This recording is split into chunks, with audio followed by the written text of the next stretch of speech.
Hello and very good evening to all the students out there. I hope कि आप सब fit and fine हो और इस ठंड के इस विंटर्स के मज़े ले रहे हो। Well, in the previous sessions, we have discussed about various topics like excretion, digestion, etc. But those topics are of CBSE board. वो हमने CBSE class 10th का discuss किया था. And in today's session, we are going to discuss about the topic which is structure of chromosomes, cell cycle, and cell division chapter of CBSE class 10th. So chapter start करने से पहले मेरे कुछ questions हैं आप लोगों से and those who know the answers just answer those questions in the comment section. Okay, सबसे पहले तो मेरा क्वेश्चन ये है, व्हाट इज सेल? सेल क्या होता है and what are the main parts of the cell? Cell के कौन कौन से मेन पार्ट्स होते हैं? सेल क्या होता है, सेल के कौन कौन से मेन पार्ट्स होते हैं? वेल, आप लोग आंसर कर देना, बट फिर भी मैं आपको बता देती हूँ। Cell is known as the basic unit of life. Cell is known as the basic structural and functional unit of an living organism. ठीक है, जितने भी लिविंग ऑर्गेनिज्म अर्थ पे एग्जिस्ट करते हैं, either they are plants, animals, humans, so हम सभी जो हैं ये किसी ना किसी सिंगल सेल से ही डेवलप हुए हैं। जब एक इन्फेंट होता है, मीन्स उसके पहले जब जाइगोट का फॉर्मेशन होता है, तो जाइगोट कैसे फॉर्म होता है? By the single cell. ठीक है, तो वैसे ही जितने भी लिविंग ऑर्गेनिजम्स हैं, they are all made up of by the unit which is known as cell. अब सेल, ठीक है, हम लोगों ने डिस्कस कर लिया सेल क्या होता है। सेल के कौन कौन से मेन पार्ट्स हैं जो होते हैं? वेल, सेल के मेन पार्ट्स हैं सेल मेम्ब्रेन,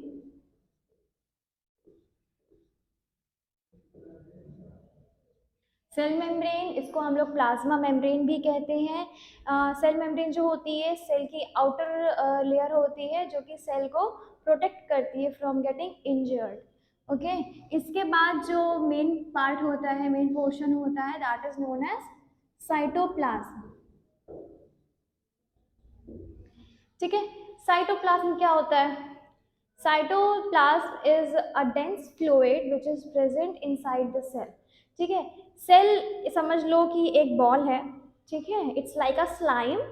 स्लाइम तो सबको मालूम होगा। ठीक है, बहुत ही बिलबिली सी होती है वो, और जब भी उसको प्रेस करो तो वो प्रेस हो जाती है, कंप्रेस हो जाती है। ठीक है, तो आई थिंक कि आप सबको मालूम होगा स्लाइम क्या होती है। सेल को समझ लो कि एक स्लाइम है, तो स्लाइम के ऊपर जो आउटर कोटिंग है that is known as cell membrane और द प्लाज्मा मेम्ब्रेन। उस स्लाइम या उस सेल के अंदर जो भी प्रेजेंटेड फ्लूइड है, ठीक है, डेंस फ्लूइड होता है काफ़ी, उसको हम लोग साइटोप्लाज्म कहते हैं। साइटोप्लाज्म इसलिए प्रेजेंट होता है क्योंकि उसमें प्रेजेंटेड जो भी सेल ऑर्गेनलीज हैं, like mitochondria, endoplasmic reticulum, Golgi bodies, nucleus etcetera and etcetera, वो इंजर्ड ना हो जाए। ठीक है, इस वजह से साइटोप्लाज्म प्रेजेंट होता है। वन मोर थिंग, इसका एक और मेन पोर्शन होता है that is known as nucleus. ठीक है, now the main part of the cell, nucleus सबसे ज़्यादा मेन पोर्शन होता है सेल का।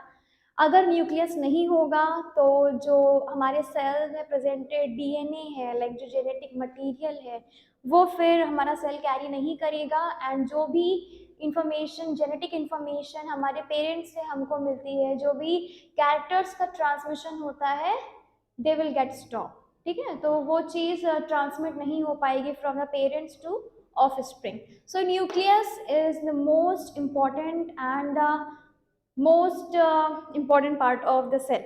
ठीक है, ये तो हमने सेल के बारे में डिस्कस किया था कि सेल क्या होता है, उसके कौन कौन से मेन पार्ट्स होते हैं। ठीक है, well, cell have different types of cell organelles जिनके अलग अलग फंक्शंस होते हैं, बट अभी हम यहाँ पे ऑर्गेनलीज को डिस्कस नहीं कर रहे हैं।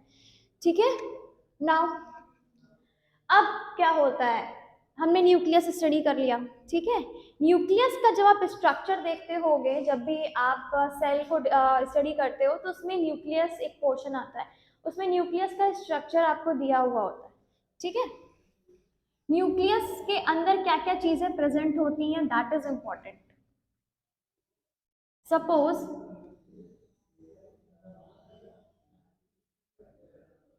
सपोज ये एक न्यूक्लियस है, पूरा गोल नहीं बन पाया बट दैट्स इट, ठीक है। अब इसके अंदर हम एक न्यूक्लियोसोम बनाते हैं, न्यूक्लियोलस बनाते हैं, ठीक है। या न्यूक्लियस की जो आउटर मेम्ब्रेन होती है उसको हम लोग न्यूक्लियर मेम्ब्रेन कहते हैं। जैसे कि सेल की मेम्ब्रेन जो होती है is known as cell membrane, वैसे ही न्यूक्लियस की जो मेम्ब्रेन होती है that is known as nuclear membrane. इसके अंदर न्यूक्लियोलस प्रेजेंट होता है, ठीक है। इनसाइड द न्यूक्लियस क्या होता है, बहुत सारे इस टाइप के क्रोमेटिन फाइबर्स और क्रोमेटिन थ्रेड्स प्रेजेंट होते हैं, ठीक है। ये जो भी क्रोमेटिन फाइबर्स प्रेजेंट होते हैं, ठीक है, ये एक मैनेज्ड वे में या एक बहुत ही मतलब रेगुलर वे में नहीं होते, ये बहुत ही रॉ फॉर्म में प्रेजेंट होते हैं, ठीक है। ये मतलब बहुत ही तिरछे मिर्चे से प्रेजेंट होते हैं, या कोई पर्टिकुलर स्ट्रक्चर नहीं होता, ठीक है, ना ही ये इस फॉर्म में अरेंज होते हैं। पहले ये इसी फॉर्म में होते हैं, but during the cell division, जब सेल डिविजन होता है उस टाइम पे ये जो क्रोमेटिन थ्रेड्स होते हैं ये इस क्रोमोसोम में कन्वर्ट होते हैं, ठीक है। वेल आई होप कि आप सबको इतना समझ में आया हो।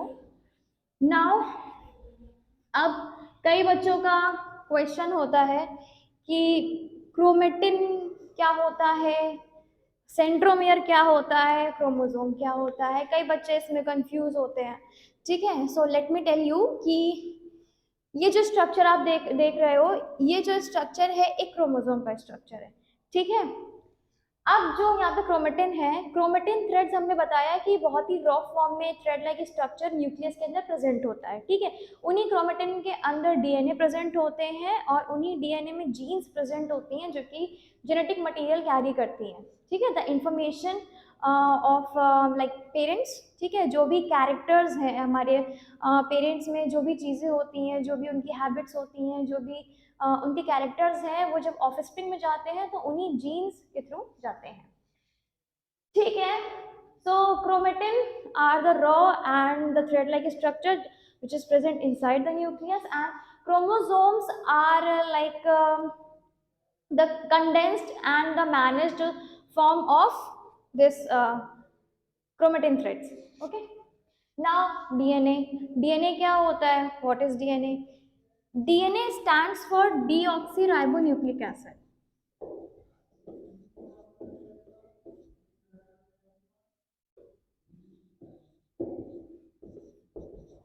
okay। So what is DNA? DNA stands for deoxyribonucleic acid, ठीक है।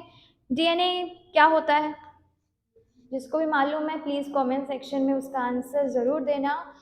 तो डीएनए क्या होता है, DNA is known as the genetic material, जो कि जो इंफॉर्मेशन है लाइक कैरेक्टरिस्टिक इंफॉर्मेशन है उसको कैरी करता है, ठीक है, और one generation to another generation pass करना इसका काम होता है, ठीक है।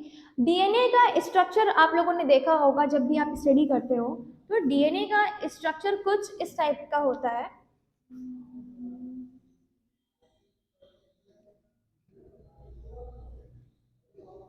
ओके। एंड इसमें क्या होता है कि इसमें बेस पेयर्स अटैच होते हैं, नाइट्रोजनस बेसिस इसमें प्रेजेंट होते हैं, ठीक है। इन्हीं नाइट्रोजनस बेसिस के दो पार्ट्स होते हैं which is known as purine and pyrimidine, ठीक है। दो टाइप के नाइट्रोजनस बेसिस हैं जो इसमें प्रेजेंट होते हैं, इन बेस पेयर्स में अटैच्ड होते हैं। पहला होता है purine and second is pyrimidine, ठीक है। अब प्यूरीन में क्या आता है, पिरिमिडीन में क्या आता है, ठीक है। प्यूरीन में आता है आपका adenine and thymine, okay. Pyrimidine में आता है आपका साइटोसाइन, ग्वाइनिन एंड यूरेसिल, ठीक है। यूरेसिल हम डीएनए में स्टडी नहीं करते हैं क्योंकि डीएनए के फॉर्मेशन के लिए यूरेसिल जरूरी नहीं होता है, यूरेसिल की जगह पे थाइमीन अटैच होता है इसके साथ, एडेनिन के साथ, ओके। सो डीएनए में थाइमीन होता है यूरेसिल की जगह पे, और जब हम आरएनए को स्टडी करते हैं राइबोक्सी न्यूक्लिक एसिड को, सॉरी राइबोन्यूक्लिक एसिड को जब हम स्टडी करते हैं तो उसमें हम क्या करते हैं, उसमें हम थाइमीन को नहीं अटैच कराते हैं, उसमें यूरेसिल होता है, ठीक है। तो this is the difference between uracil and thymine, ठीक है। अब यहाँ पे बेस पेयर्स किस तरह से अटैच होते हैं, ऑल्टरनेटिव वे में अटैच होते हैं, ठीक है। कुछ इस टाइप से बेस पेयर्स अटैच होते हैं। और इसमें एक चीज़ ये इम्पोर्टेंट होती है कि अगर यहाँ पे एडेनिन है तो एडेनिन हमेशा थाइमीन के साथ अटैच होता है और साइटोसाइन हमेशा ग्वानिन के साथ अटैच होता है। ओके, ये कभी भी ऐसा नहीं आप करोगे कि प्यूरिन को पिरिमिडीन के साथ अटैच कर दिया या फिर पिरिमिडीन को प्यूरिन के साथ अटैच कर दिया, ठीक है। ये चीज़ आपको ध्यान देनी पड़ेगी कि आप एडेनिन को हमेशा थाइमीन के साथ ऐड करिए और साइटोसाइन को हमेशा ग्वानिन के साथ अटैच करिए, ठीक है। सो इस टाइप से ये बेस पेयर्स बनते हैं, इनको ये नाइट्रोजनस बेसेस होते हैं। अच्छा, डीएनए का जो फॉर्मेशन होता है, ठीक है, डीएनए जो प्रेजेंट होते हैं ये क्रोमेटिन फाइबर्स के अंदर प्रेजेंट होते हैं, ठीक है। और जो क्रोमेटिन फाइबर्स बनते हैं, क्रोमेटिन फाइबर्स बनते हैं डीएनए प्लस हिस्टोन प्रोटीन से, ठीक है। अब ये जो क्रोमेटिन फाइबर्स बने हैं डीएनए और हिस्टोन प्रोटीन से, अब ये क्वेश्चन अराइज होता है कि what is the quantity of DNA and histone proteins in chromatin threads. Chromatin threads में डीएनए की और हिस्टोन प्रोटीन्स की कितनी क्वांटिटी होती है, ठीक है। So let me tell you कि क्रोमेटिन थ्रेड्स में डीएनए जो प्रेजेंट होता है वो 40% में प्रेजेंट होता है, और जो हिस्टोन प्रोटीन्स होता है, histone protein is kind of protein, ठीक है। प्रोटीन से कई सारे पार्ट्स होते हैं, कई सारे टाइप्स होते हैं। सो हिस्टोन जो है it's a type of protein. So histone protein जो है ये 60% में प्रेजेंट होता है क्रोमेटिन फाइबर्स में, ठीक है। सो दिस इतना हम लोगों ने अभी स्टडी किया है। Now we are moving ahead towards the mitosis and meiosis, ठीक है। इसमें हम डिविजन्स के बारे में डिस्कस करेंगे कि किस टाइप से डिविजन होता है, ठीक है। डिवीजन से पहले एक चीज समझ लो कि ये क्रोमोसोम का स्ट्रक्चर है। क्रोमोसोम कुछ इस तरीके का दिखता है। इसका जो मिड पोर्शन होता है जो कि सिस्टर क्रोमेटिड्स को अटैच किए रहता है खुद से, उसका नाम सेंट्रोमियर होता है। और ये जो आपको सिस्टर क्रोमेटिड्स दिख रहे हैं ये इनको हम लोग आर्म्स कहते हैं, ठीक है। सिंपल भाषा में आर्म्स कहते हैं। अपार्ट फ्रॉम सेइंग आर्म्स हम लोग इसको सिस्टर क्रोमेटिड्स भी कहते हैं, ठीक है। अच्छा, अब माइटोसिस क्या होती है?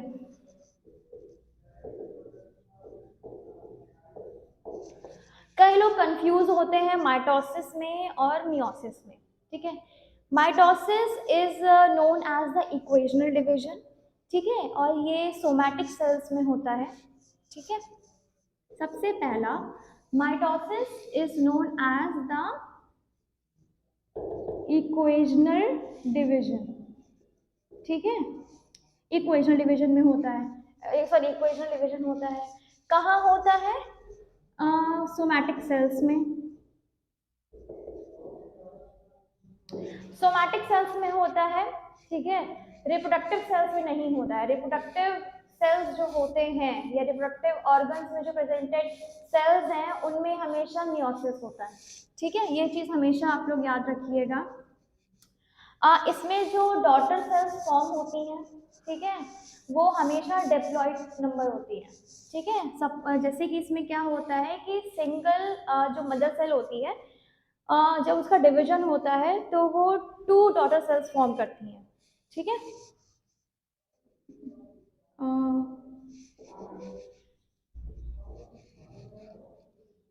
Single mother cell forms 2 daughter sales,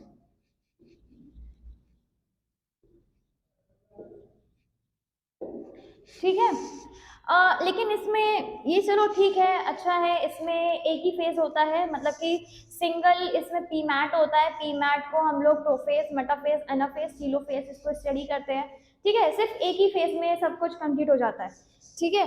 इसमें एक ये मतलब चीज होती है कि जो डॉटर सेल्स फॉर्म होती हैं, ठीक है, they are very much similar to their parent cell, ठीक है। वो अपने पेरेंट सेल से काफ़ी कुछ हद तक सिमिलर होती है, काफ़ी कुछ नहीं, ऑलमोस्ट सिमिलर होती है, ठीक है, तो डिफ्रेंशिएट कर पाना काफी मुश्किल होता है। तो इतना सबको समझ में आया। अब हम लोग स्टडी करेंगे कि कौन कौन से फेजेस हैं जिसमें डिवीजन होता है। ओके, सबसे पहले हम लोग एक सर्कल बनाएंगे।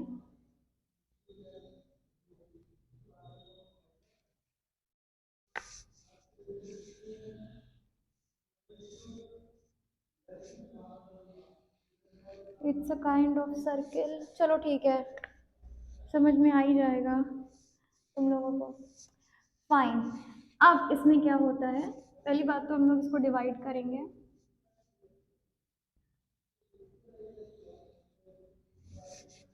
Let me rub this. Okay, अब इसमें कौन कौन सी फेज हैं जो अकर करती हैं। ये जो पूरा पोर्शन है ये है आपका इंटरफेस, ठीक है, ये है आपका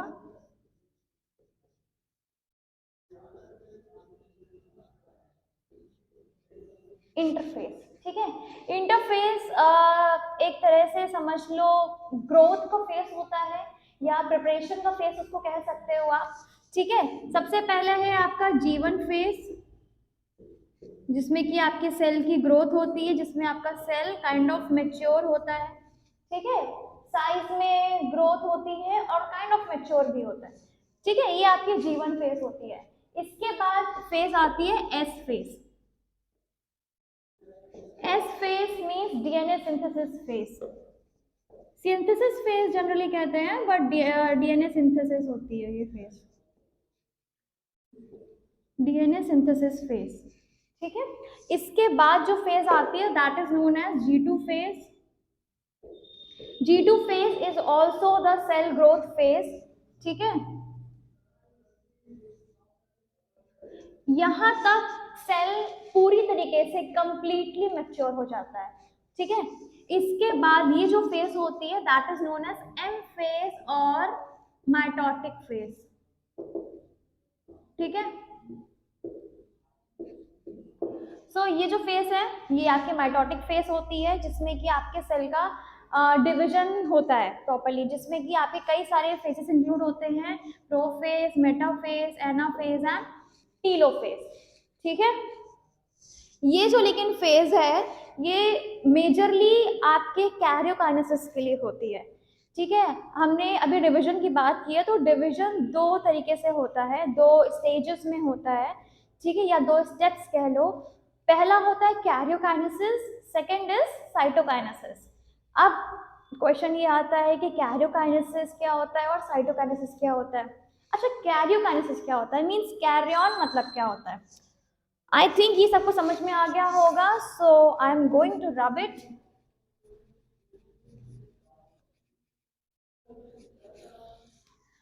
those who know the answers please अपने आंसर्स कमेंट सेक्शन में करते रहना।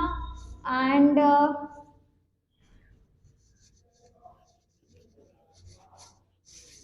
ठीक है, so what is karyokinesis and what is cytokinesis. So karyokinesis का मतलब होता है डिवीजन ऑफ न्यूक्लियस। ठीक है, कैरियन वर्ड जहां भी आएगा वहां पे आप इस चीज को समझ जाना कि न्यूक्लियस से रिलेटेड बात हो रही है। जब भी हम सेल को पढ़ते हैं, सेल से रिलेटेड ऑर्गेनिज्म को स्टडी करते हैं, तो उसमें हम यूकैरियोट्स एंड प्रोकैरियोट्स का यूज करते हैं। ठीक है, single celled and multi cell like mature nucleus kind of study करते हैं। तो जहां भी कैरियन वर्ड लग जाता है वहां मीन्स न्यूक्लियस से रिलेटेड बात हो रही है, और जहां भी साइटो वर्ड लगेगा मीन्स वहां पे साइटोप्लाज्म से रिलेटेड बात हो रही है। ठीक है, सो ये जो माइटोसिस होता है, डिवीजन होता है, ये दो फेज में होता है। पहला है आपका कैरियोकाइनेसिस, सेकंड इज साइटोकाइनेसिस। ठीक है, karyokinesis means division of nucleus and cytokinesis means the division of cytoplasm. ठीक है, जो डिवीजन होता है वो अंदर से स्टार्ट होता है, अंदर मतलब कि न्यूक्लियस से डिवीजन स्टार्ट होता है एंड धीरे धीरे करके वो साइटोप्लाज्म की तरफ बढ़ता है। ठीक है, अब जो लास्ट टॉपिक है इसका, वो हम डिस्कस करने जा रहे हैं। टीमैट को हम लोग स्टडी करेंगे। हम लोगों ने यहाँ पे क्रोमेटिन एंड क्रोमोसोम्स को स्टडी किया हुआ है। इसके अलावा हमने डीएनए को स्टडी किया, माइटोसिस को। मियोसिस का मतलब ये होता है, meiosis is known as reductional division. Meiosis जब भी होता है ये आपके reproductive organs and reproductive cells में होता है। इसमें ये ऑपोजिट होता है बिल्कुल माइटोसिस के। माइटोसिस में क्या होता है कि जो मदर सेल है वो टू डॉटर सेल्स को फॉर्म करती है, ठीक है, और जो डॉटर सेल्स फॉर्म होती हैं वो भी डैप्लॉइड नंबर की होती है, ठीक है। बट इसमें क्या होता है मियोसिस में कि जो मदर सेल है वो जब डिवाइड करती है तो वो 4 डॉटर सेल्स को फॉर्म करती है, लेकिन जो उनके क्रोमोसोम्स नंबर होते हैं दैट गेट्स हाफ, ठीक है। तो उनमें क्रोमोसोम्स हाफ हो जाते हैं, ठीक है, और ये रिप्रोडक्टिव ऑर्गन में होती है, ठीक है। लेकिन हाँ इसमें एक प्लस पॉइंट ये होता है कि ये वेरिएशन को काफ़ी कुछ लीड करती है, ठीक है। इनहेरिटेंस वेरिएशन जो होता है उसको काफ़ी कुछ लीड करती है, काफ़ी कुछ उसके लिए रिस्पॉन्सिबल ये होती है। माइटोसिस में जनरली जो होता है ऑफस्प्रिंग वो मैंने बताया था ऑलमोस्ट सिमिलर होता है अपने पेरेंट के, ठीक है। अब कौन कौन सी फेजेस हैं जो इसमें अकर करती हैं? सबसे पहले है प्रोफेज, इसके बाद आता है metaphase, then comes anaphase, then at last telophase, ठीक है। ये वो फेज है सिर्फ कैरियोकाइनेसिस, ठीक है। इसके बाद साइटोकाइनेसिस की फेज चालू होती है बाद में, सॉरी। ओके, सो प्रोफेज में क्या होता है? प्रोफेज में जो आपके क्रोमेटिन फाइबर होते हैं, ठीक है, ये क्रोमोसोम्स में कन्वर्ट होते हैं, ठीक, मतलब अपना एक स्ट्रक्चर फॉर्म करते हैं, ठीक है, और एक इस मैनेज्ड फॉर्म में ये कन्वर्ट होके आपको क्लियरली विजिबल होते हैं, ठीक है। ये सब चीज़ें होती हैं आपके प्रोफेज में, ठीक है। मेटाफेज में क्या होता है? अच्छा, इसमें धीरे धीरे आपको स्पिंडल फाइबर्स भी हल्के हल्के से दिखाई देते हैं फ्रॉम द पोल, ठीक है। पोल साइड से क्या होता है, मतलब जो न्यूक्लियस के अंदर का जो पोल होगा, ठीक है, जैसे साउथ पोल होता है, नॉर्थ पोल होता है, उस टाइप से क्या होता है कि पोल साइड से स्पिंडल फाइबर्स कुछ दिखने लग जाते हैं, ठीक है, जो कि इससे अटैच होने लगते हैं। नाउ आता है मेटाफेज। मेटा का मतलब होता है इन मिडल, ठीक है। मिडल में क्या होता है यहाँ पे मेटाफेज में जो ये क्रोमोसोम्स होते हैं, ठीक है, ये पहले क्या होता है कि पूरे न्यूक्लियस में भरे हुए होते हैं, मतलब कहीं मतलब हर जगह प्रेजेंट होते हैं, कोई इनका पर्टिकुलर नंबरिंग नहीं होती है, ना ही किसी रो या कॉलम में प्रेजेंट होते हैं, बस ये यहाँ वहाँ प्रेजेंट होते हैं। बट मेटाफेज में क्या होता है, स्पिंडल फाइबर्स इनसे जॉइंट होते हैं, और स्पिंडल फाइबर्स की मदद से क्या होता है, ये एक इक्वेटोरियल प्लेन में आते हैं। इक्वेटर तो पता ही होगा आपको कि जो अर्थ की एक इमेजिनरी लाइन है, ठीक है, हालांकि it does not exist in real life, scientist ने अर्थ को स्टडी करने के लिए उसको बनाया हुआ है, but then to equator I think that you all know. बट यहाँ पे क्या होता है कि मेटाफेज में एक इक्वेटोरियल प्लेन में जो क्रोमोसोम्स हैं ये आके मिल जाते हैं, ठीक है। इसके बाद क्या होता है एनाफेज में? एनाफेज में क्या होता है कि जो ये क्रोमोसोम्स होते हैं ये काइंड ऑफ पोल की तरफ जाने लगते हैं, पोल की तरफ जाते हैं और पोल की तरफ अटैच हो जाते हैं आफ्टर सम टाइम।